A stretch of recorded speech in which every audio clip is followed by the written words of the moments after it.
Good afternoon, everyone, and welcome to our webinar today. We're going to get started with our webinar in just a few moments, but I first want to let you guys know that we are recording this webinar as well as all of our webinars, and this will be posted to our on-demand webinar library for you to review again or share with anyone. And if you do have any questions along the way, please feel free to type them into the questions box and we will get them answered during our Q&A time at the end of our session. And before we get started with the presentation, I just would like to have a show by you putting in the chat panel where you are from and what role you play in your company. So if you could just type those into the chat, then we'll go ahead and get started in just a moment.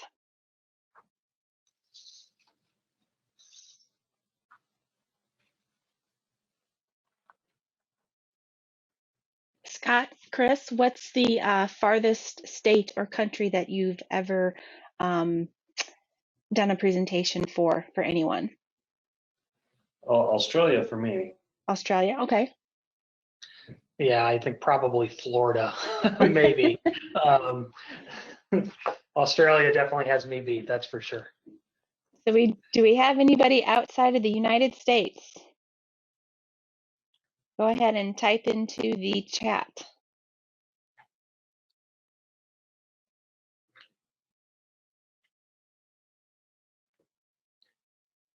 Okay, well, you are all shy.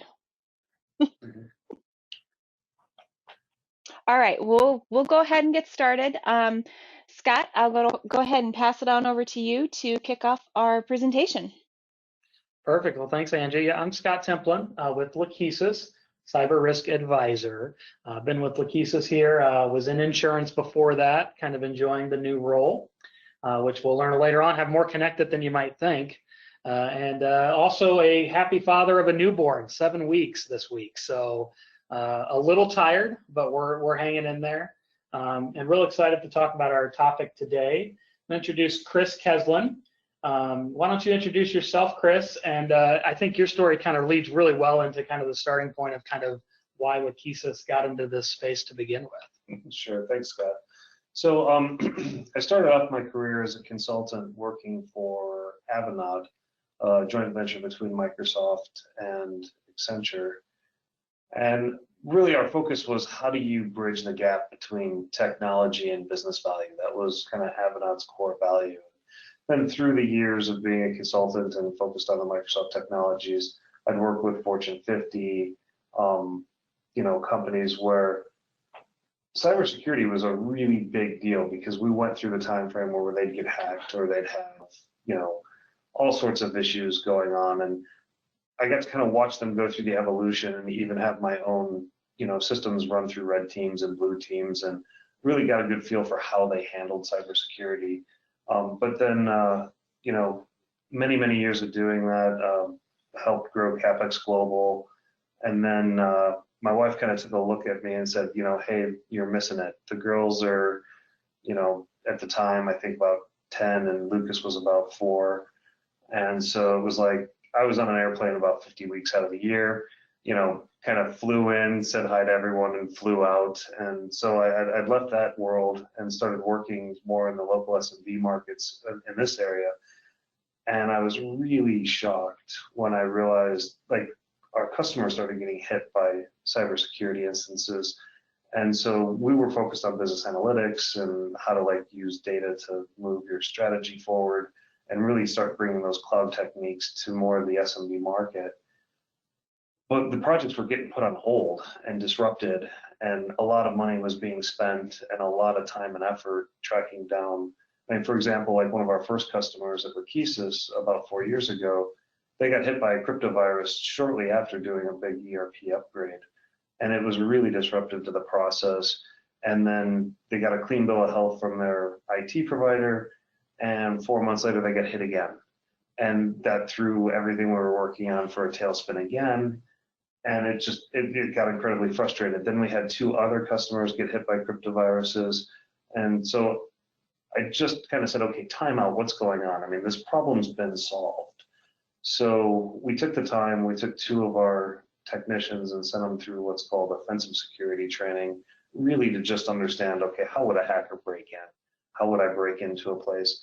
And what I realized when I was working with these companies is they weren't really taking cybersecurity with a risk approach, a risk-oriented approach, where it's not, this really is not an IT problem. Cybersecurity is really a risk-oriented business problem that you have to have the business involved. Of course, IT has to be involved, but then you also have to look at it holistically. So our customers, a lot of times they'd have like a managed service provider, or they'd have their own in-house IT team.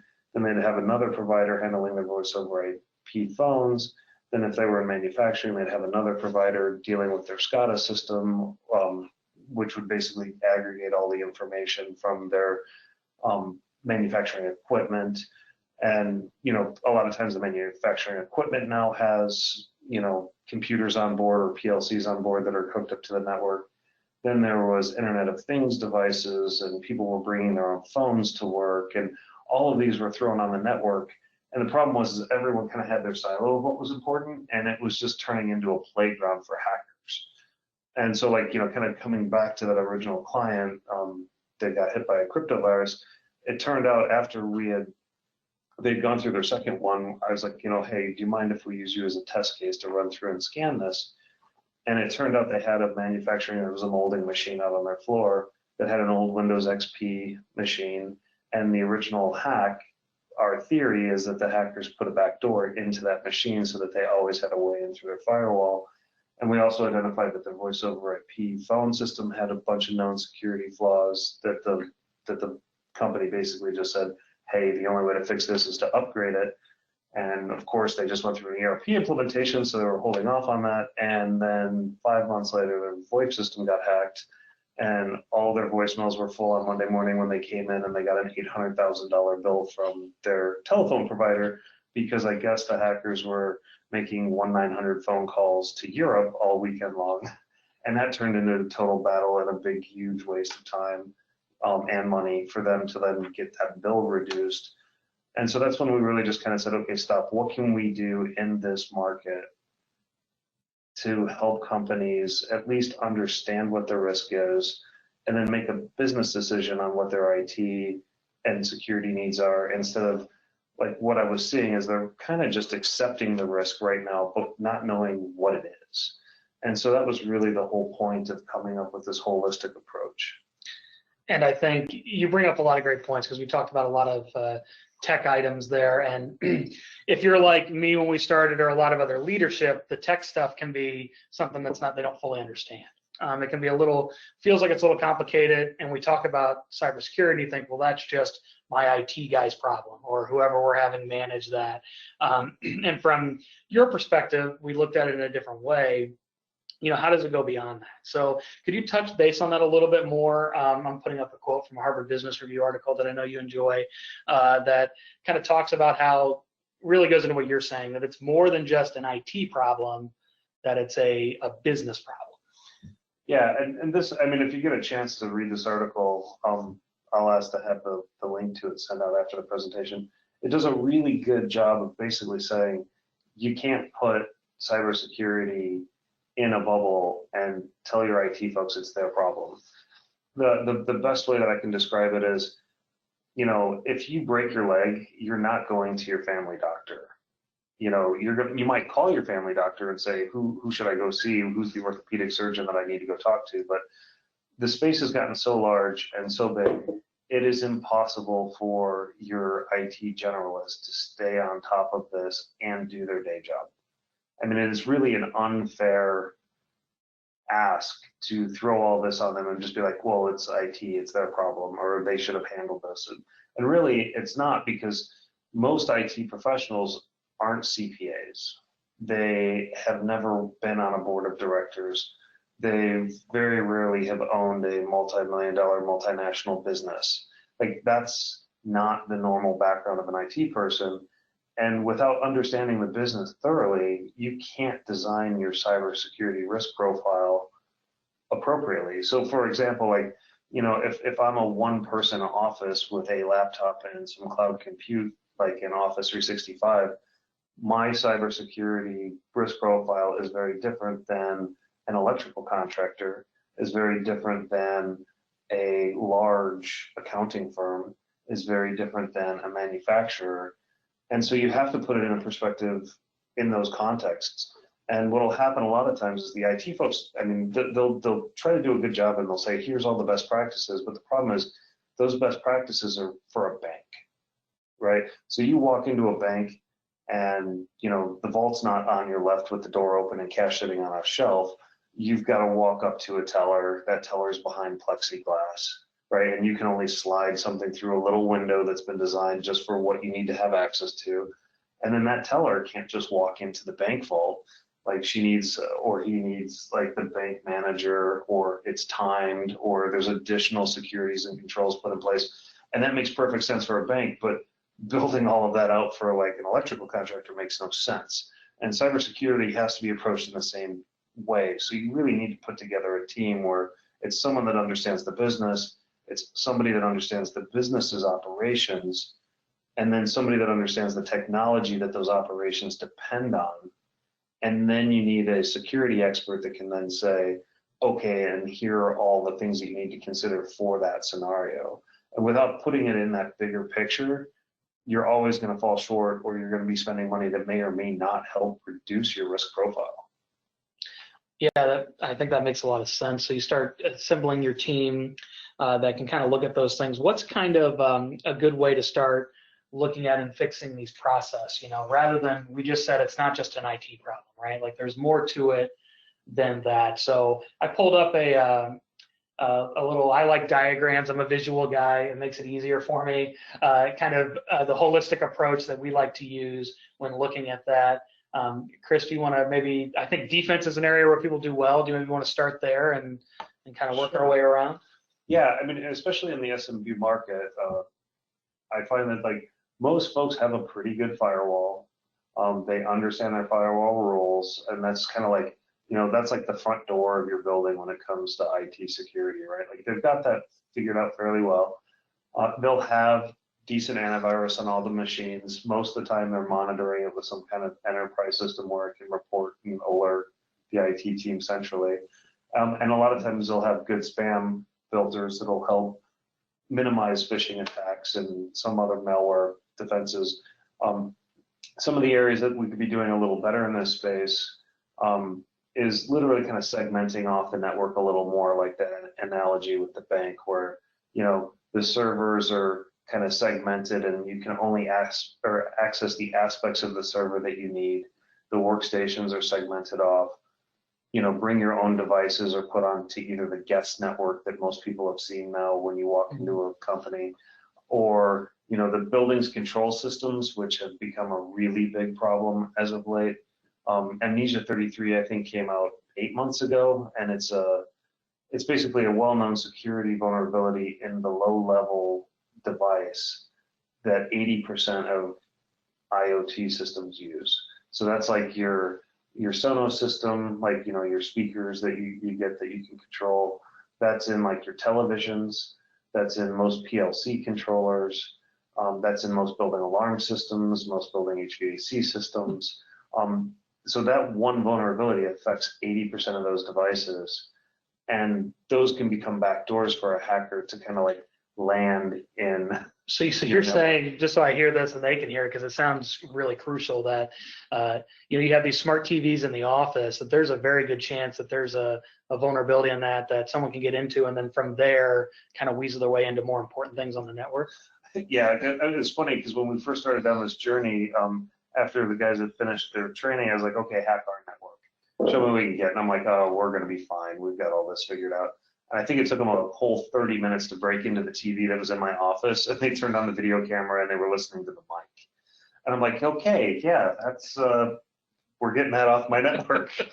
And I'm going to put that little piece of tape over the video and I'm going to, mute the speakers. But it's just really important to kind of understand what those are. And that may not sound like a big deal, but what people don't realize is if you can get into the device, then they can install bad software on the device and they can actually have your TV attack your server. Or they can use the TV as a bridge to get into your network behind your firewall to then continue to attack your servers. So, but on the defensive side, in general, those are kind of the things that we're thinking about. So just kind of like a raise of hands, like how many folks understand how their network is segmented and how many different networks are in your building? So I guess it's a two-part question, like, do you understand how your networks are segmented, and do you know how many different networks are there?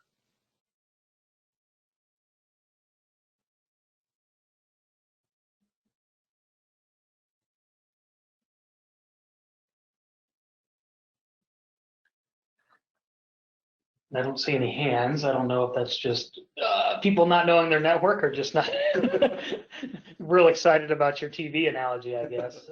No, fair enough. But I would imagine that's probably, it could people not raising because they're just not familiar with I mean, you said yourself, is it pretty common for people not to have their networks kind of segmented the way that they should? A lot of folks will at least have the guest and then like the corporate network, but then they may not have the additional network for the TVs and those types of things. But and then kind of just almost going counterclockwise around the diagram that we've got up here. Policies and procedures are a really important part of the review, and this I see really, it's not been formalized as well as it can be.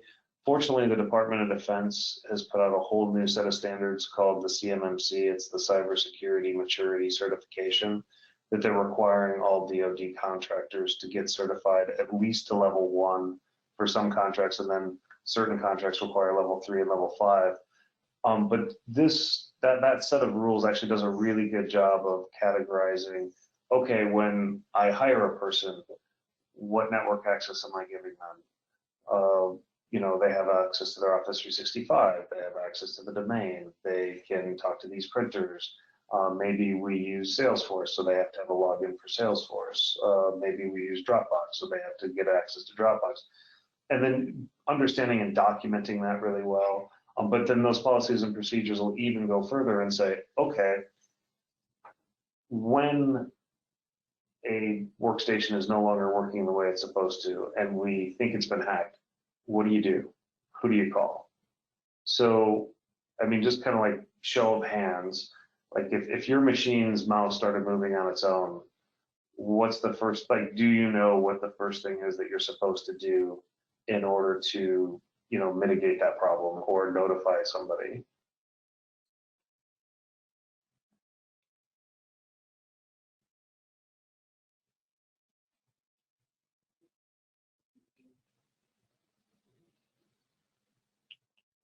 So understanding those policies and procedures is really critical, and that's where you can specialize what you need to be doing to your business's needs as well, and understanding that. And we'll come back to that a little bit more as we move on to the next step for the business analysis. Continuing counterclockwise, regulatory has become a bigger and bigger issue, and it's really important to make sure that you understand what are your either contractual requirements.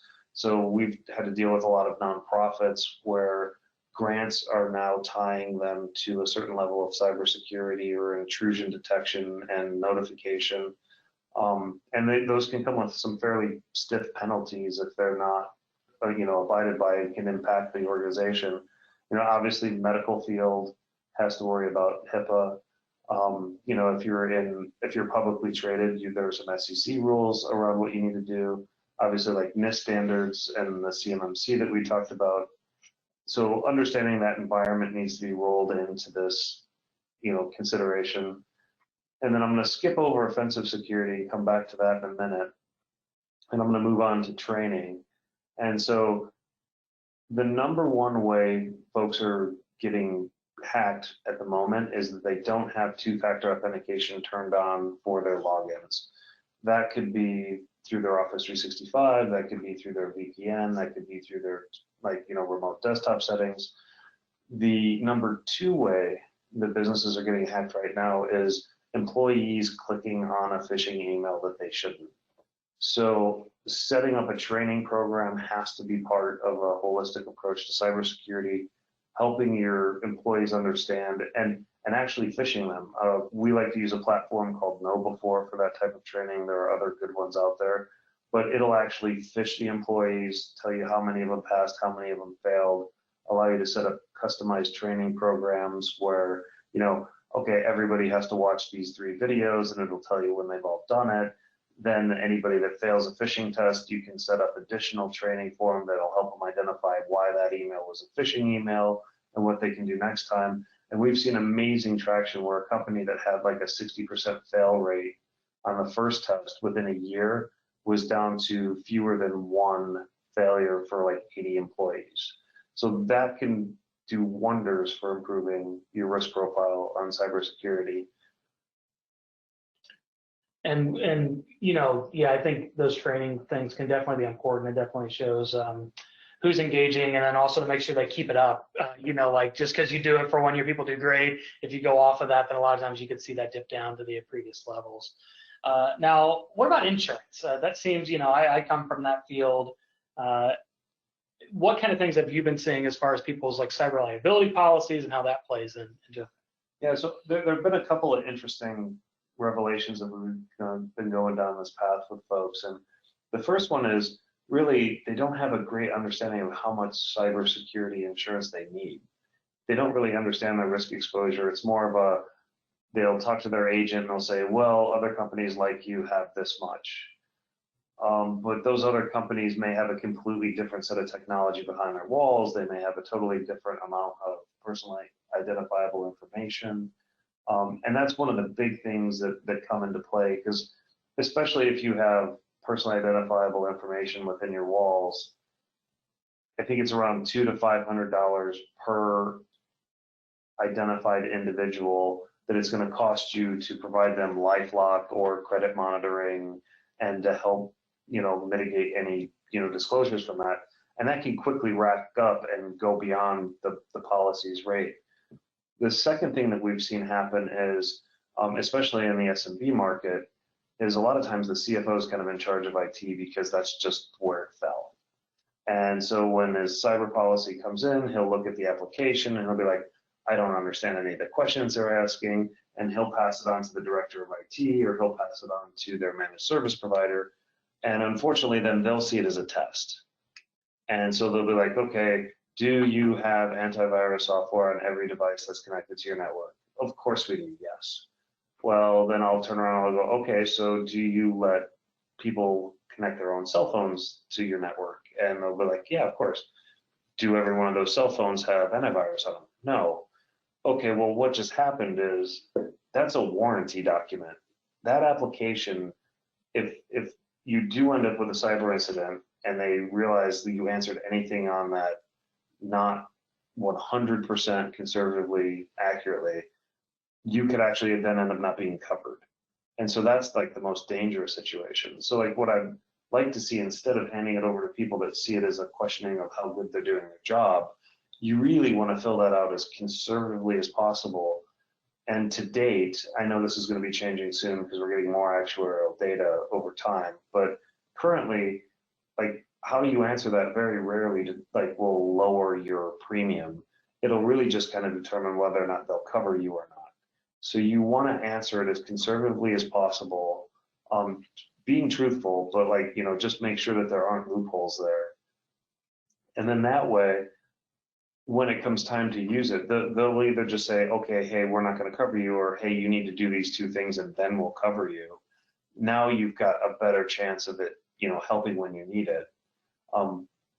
So those are some of the challenges that I see around insurance, especially when it's just handed off to the IT group.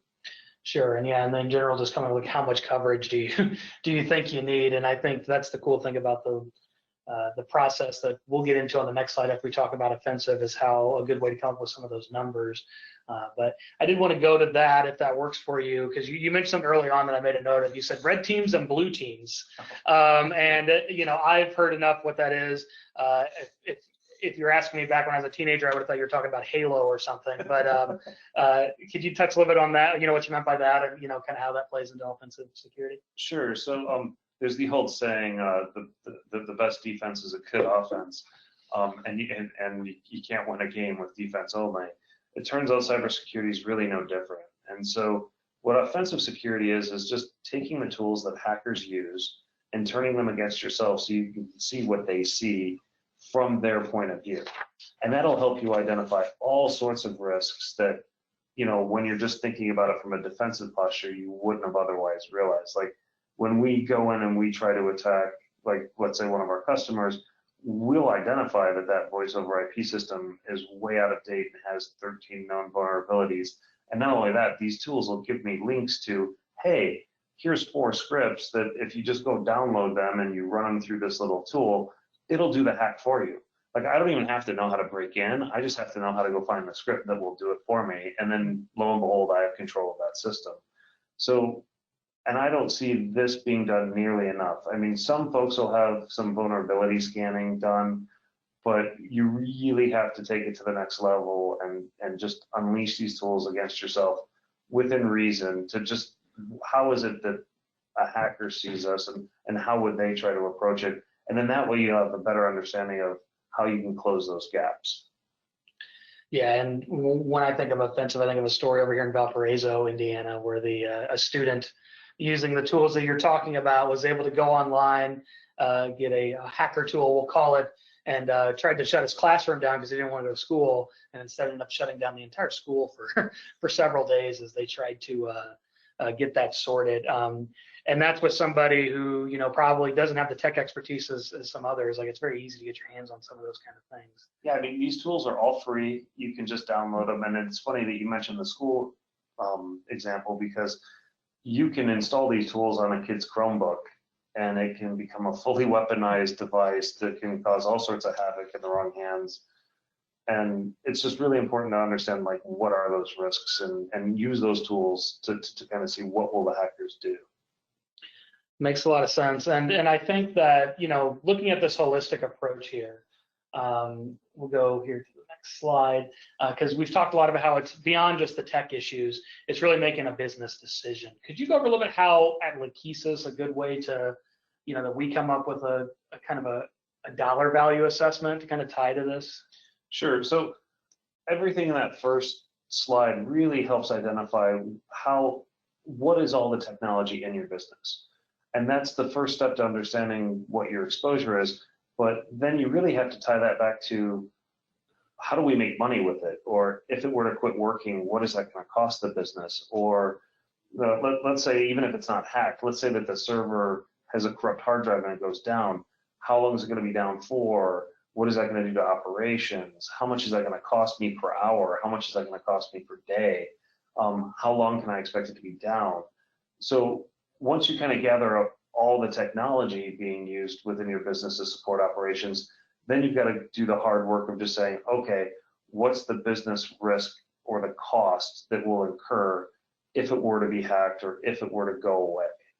And so then to get to that number, you have to sit down with the business owners and you have to say, okay, based on the business, each analysis is slightly different, but an example could be like, okay, what's the hourly revenue of this plant?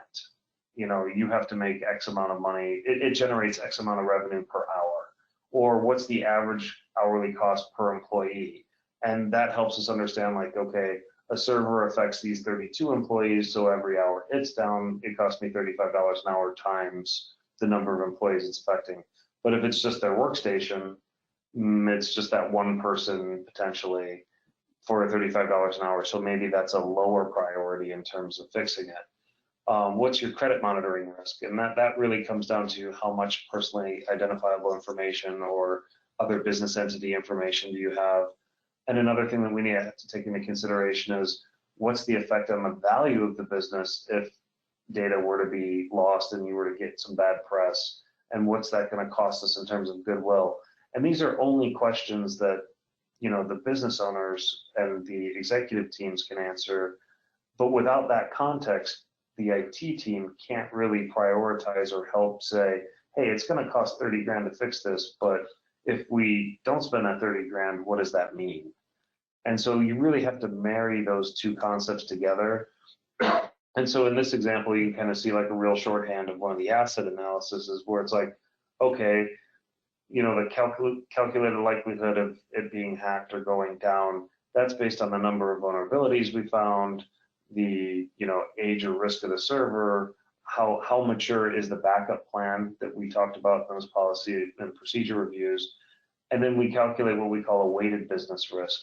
And then we use those numbers to then say, okay, if a cyber incident were to occur, what's it likely going to cost the business? And that's what you can see down in the bottom right.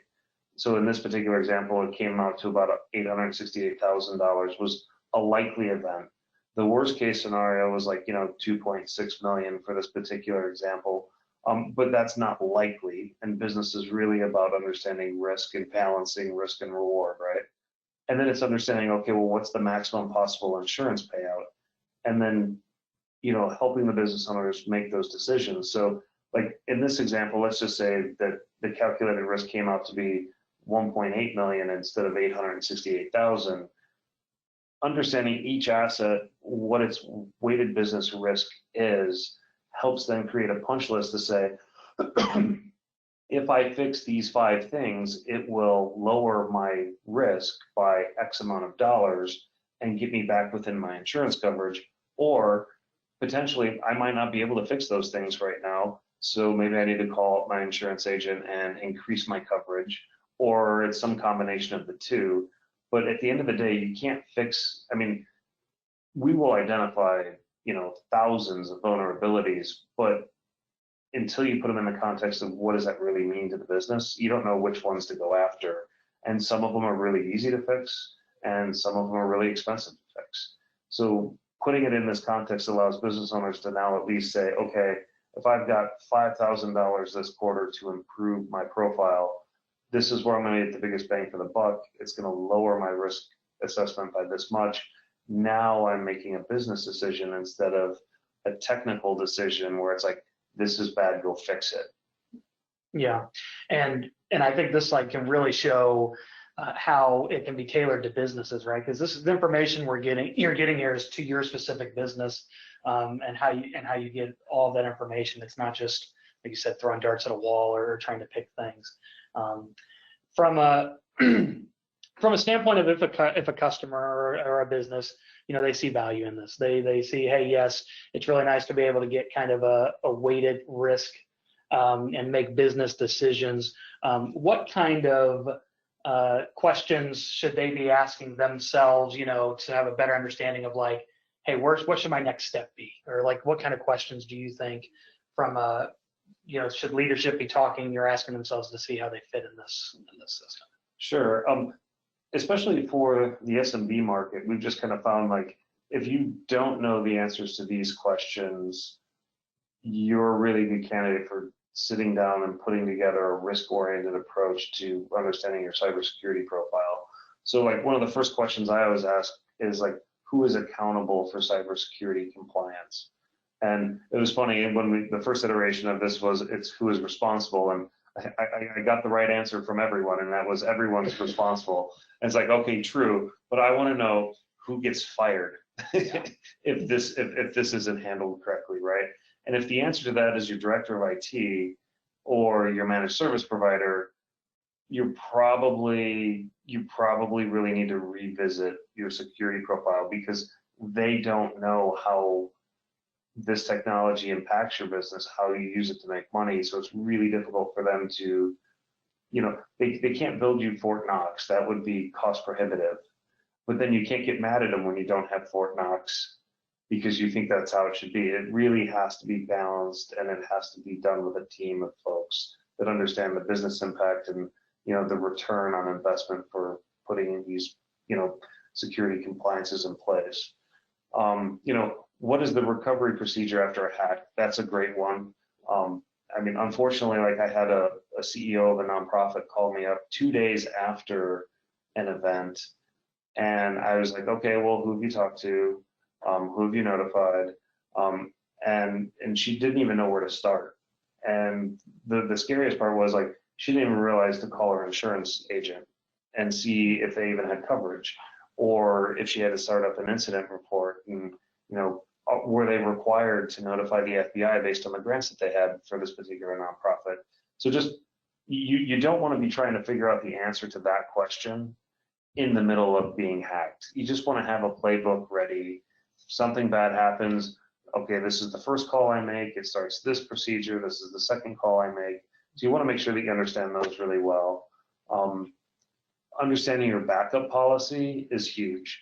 I can't tell you how many customers I've had that they're like, yep, we take nightly backups, they're shipped off to the cloud, we keep at least 4 months worth, and we're good to go. And then I'll ask the question, okay, well, when was the last time you tested recovering from those backups? And they're like, testing?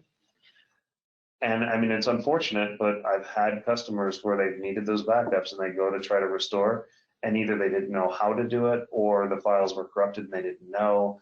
And then they were at a complete loss when they already thought they had the answer there.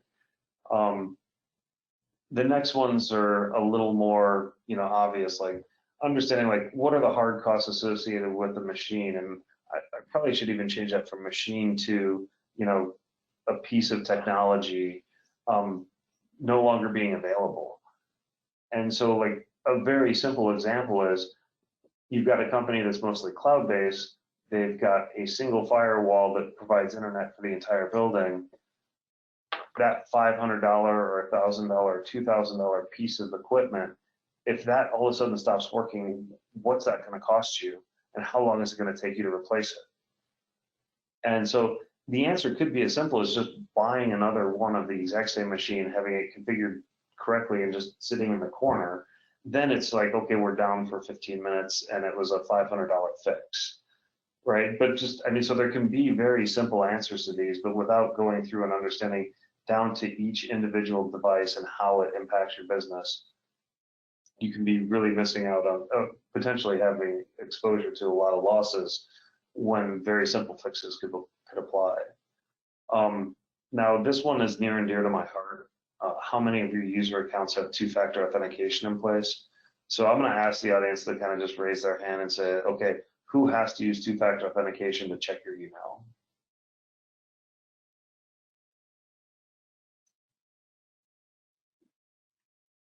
So with that one thought, I mean, I used to try to tiptoe around this because I get a lot of pushback. They're like, oh, it's a pain. I don't want to push the button.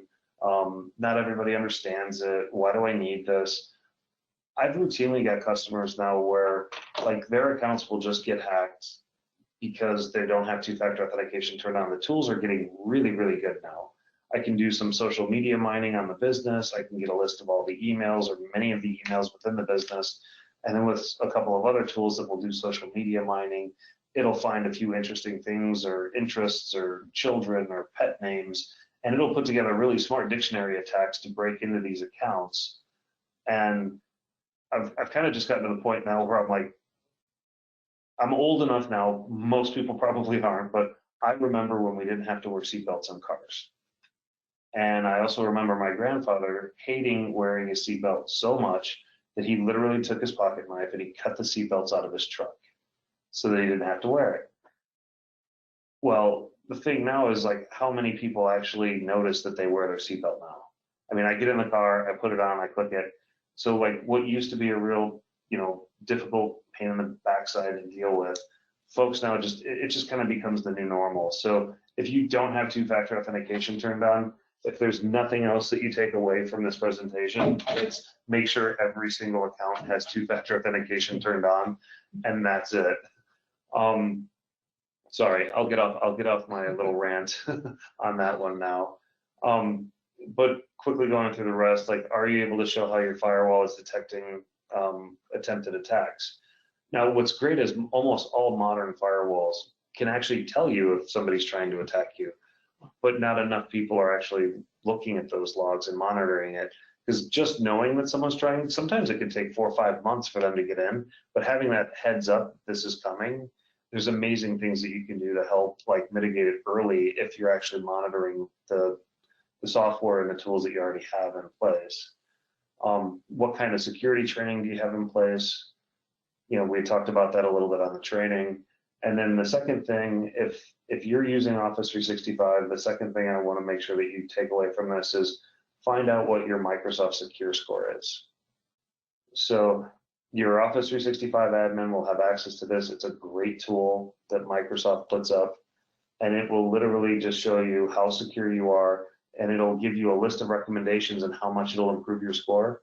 So to give you an idea, the average tenant is right around 20 to 23% secure when you start it. Ideally for the SMB market, you want to get it over 50%. And then if you have more interesting things that you need to secure, you want to ramp it up even further from there. Like I think the last time I checked our secure score, we were right around 70%. And it'll even tell me, okay, if you do these 3 things, or if you add these 3 additional policies, it'll move you from 70 to 93%. Now we're doing a lot of testing on certain things, and we have a couple of what we call honeypots, or just things that are intentional to get hacked, that we have in place. So we don't have all of those turned on at the time for ourselves personally, but this one resource will do an amazing job for you just to lock down your Office 365. And especially when you're using it for like Business Central and SharePoint, and you're heavily using Teams, and you're taking advantage of the great Microsoft Office 365 ecosystem, anything you can do to lock that down, at least understand it, is huge. Yeah, and it's pretty easy to find. We found just the link changes around, so just Googling like Office or Microsoft Secure Score will lead you there. And like Chris said, it has the steps needed to at least improve that to a starting point. Really utilizing those tools, if you have it, is probably something that not enough companies are doing whenever they could. And so let's go then, Chris, to kind of how Lachesis can help with some of this. We talked about how it's kind of a business decision. We talked about the, kind of getting that weighted business risk. Can you discuss a little bit about kind of Lachesis' process? Say, hey, this is something that a company wanted to move forward with, kind of what step 1 is, who needs to be involved, and how we go through about that in a year. Sure. So it's really kind of, you've got the 4 main pillars that you've got to work through.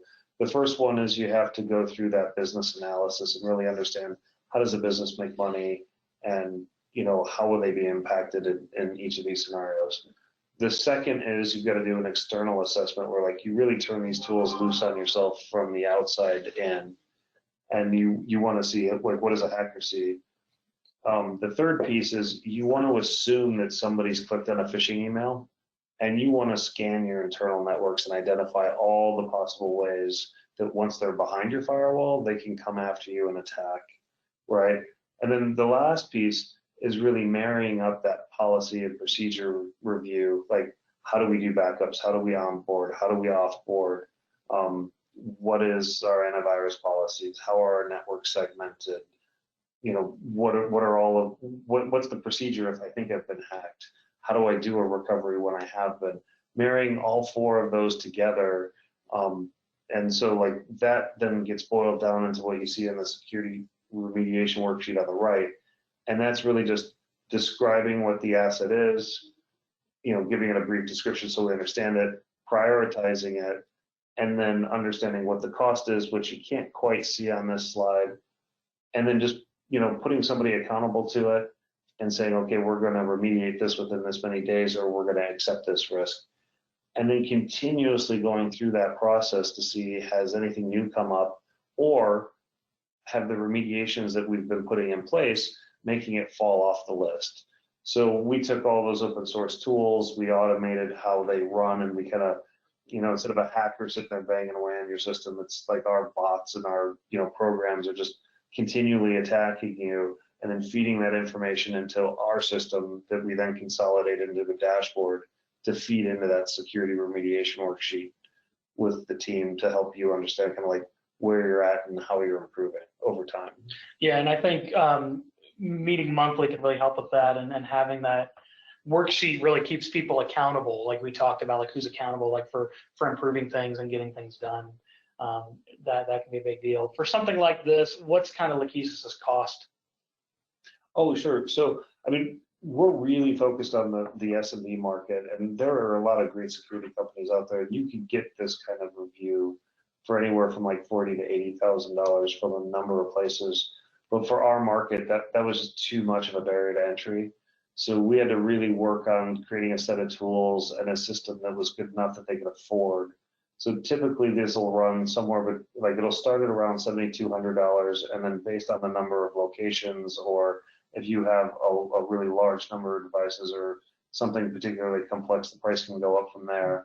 But like the average one is, 10 to 12 grand. But it can start at 7,200, and then it kind of lands in that zone. And that's for a full year of us monitoring, working with you while you go through this, and helping you try to understand what that looks like. Yeah, we get asked that a lot of like, yeah, does that include the monthly meetings? Is that hour-based? But no, that's included. Now, if there's items on the list, Lachesis, of course, can help with remediating some of those things if needed. That's a separate engagement. But so Chris, on my end, I think I've asked the questions that I like to go over. Are there any particular from like a business size, that you think seems to fit well with this? Is there anybody that's too small? Who thinks is the appropriate client for this kind of a deal? Yeah, I mean, honestly, I don't want to say that anyone's too small. Just everyone is different. And so like if you're in manufacturing, you've got a different profile. If you're, a contractor, you've got a different profile. But I really don't think that there's anyone that's too small for this. I mean, now obviously if like $7,200 is a significant amount of your revenue, this isn't for like the 1 or 2 person company. But, anytime that you're carrying personally identifiable information, or, you've got like real revenue at risk, like you really should go through a program like this, or at least do your best to put together your own program to understand how this could impact your business. Well, Angie, I think we can open up the floor here. If anybody has any specific questions for Chris and I, we'd be happy to answer them. All right. Yes, we do have a couple. If anybody has any additional questions that you would like to ask, I have unmuted everyone, so you're welcome to click on your mic and speak the questions that you would like Scott and Chris to answer for you. The first one is, my network is all cloud-based, so what difference is there? Okay. No, so I mean, we get this question quite a bit. Like, they think just because they're in the cloud, they're perfectly secure. The cloud can help. It definitely changes the profile.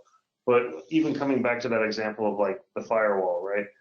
Like, how will things break down, and how will it affect you if, these devices that would prevent you from getting in the cloud becomes a problem, or if somebody's laptop is hacked because they're using it at home and they're cloud-based, what does that mean, and how much information could potentially be leaked out? So I would definitely say, in general, we find that your cybersecurity profile is less risky when you're cloud-based, depending on your provider. However, it's not something that you can just dismiss. You still have to address the issue, and you still have to approach it from a business perspective to understand where you need to invest in tightening up the security. Okay, thank you. And the next question is, how much of a time commitment is expected on the customer's end? Oh, no, that's a great question. So if you're going through a typical review with us, it's usually like 1 to 2 hours with the business owner or CFO or controller, working with like one of our accountants to really go through the business review and come up with a working model that's specific enough to be able to tie down to each device, but vague enough that it's not like overly detailed. Then you've got, 2 to 3 hours with the IT professionals in going through the CMMC and policy review. Then we've also got probably like maybe 30 minutes to an hour with the IT folks looking at like, okay, here's the scans, here's the networks, what are we not allowed to scan, which can actually be really important. So like we've got a catalog of items that we found that, hey, if we're doing this vulnerability assessments, you really don't want to scan the plotters. For whatever reason, plotters are older, they go nuts. We did find one really old building control system at one point. I think it was about a 14-year-old Honeywell system that was on their network. And when we, were doing the assessment, the building key card stopped working because the old system had no idea how to deal with it. It was just sitting on the corporate network. So, I mean, obviously we've cataloged those, and we've tried to like make sure that we understand what is or isn't okay to scan, as well as like, when are critical operation times. So that some time will have to be spent with the IT team and the business to understand what those are. But I mean, overall, probably about an 8-hour to 15-hour commitment from the business, broken down by role for the initial review. And then once a month, there's a 30-minute to 1-hour meeting that everyone needs to attend to kind of talk through any new risks that we found, and set the priorities and make sure that the plan for the following month is solid. Okay, great. And the last question is, can Lachesis help solve problems raised from the security assessment? Yeah, and I think Scott touched on this a little bit. When we go through this, like, our goal is to help you become very educated on what your risk exposure is so you can make decisions. And this is a little off topic, but I want to make sure that I make the point, like, we don't expect you to fix everything that we find. That doesn't make sense. It's not some business decision. It really has to be, what are we protecting? What does it cost? Then can we help with that? This program is really about monitoring and helping educate and giving you better visibility. If we needed to tackle some things individually, yes, we have contracted with companies in the past where it's like, let's just say that, helping them segment their VLAN or helping them better understand like their domain policies. Yes, we can absolutely spin up another engagement and help along those lines. But actual remediation steps are outside the scope of this. But yes, we can engage to help. But in general, we try to make sure that it's as hybrid and we've got the right people doing the right things. So if you've got your own in-house IT folks, maybe it's an engagement with us teaching them how to make those changes. But yeah, I mean, either way, it just really depends on how fast you want to go. All right, great. Thank you. I believe those are all the questions that we have for you guys today. If anybody has any additional questions that you would like to talk to Scott or Chris about, Scott has his email up on the screen, or you can contact your account manager here at Inovia Consulting, and we'd be happy to discuss those questions further. So I just want to thank Scott and Chris for presenting on this topic, and I hope you all got at least a little bit of takeaway of some valuable information on cybersecurity. All right, and we do have more webinars coming up next Wednesday afternoon. Next Tuesday. We have our support team. They will be presenting on May the 4th be with you, all things techie. And then on May 6th, we have Tasklet Factory, and they're going to be presenting on mobile production management for Microsoft Dynamics 365, VC, and NAV. So check out our website for more of our upcoming events, and that's inovia.com/events. And we have started a new round of training workshops for you and your team members to attend. Visit our training workshop page at inovia.com/workshops for more information and to register for the training workshop that fits your role. And we do have a podcast, if you have not heard of it already. It's called the Inovia Conversation.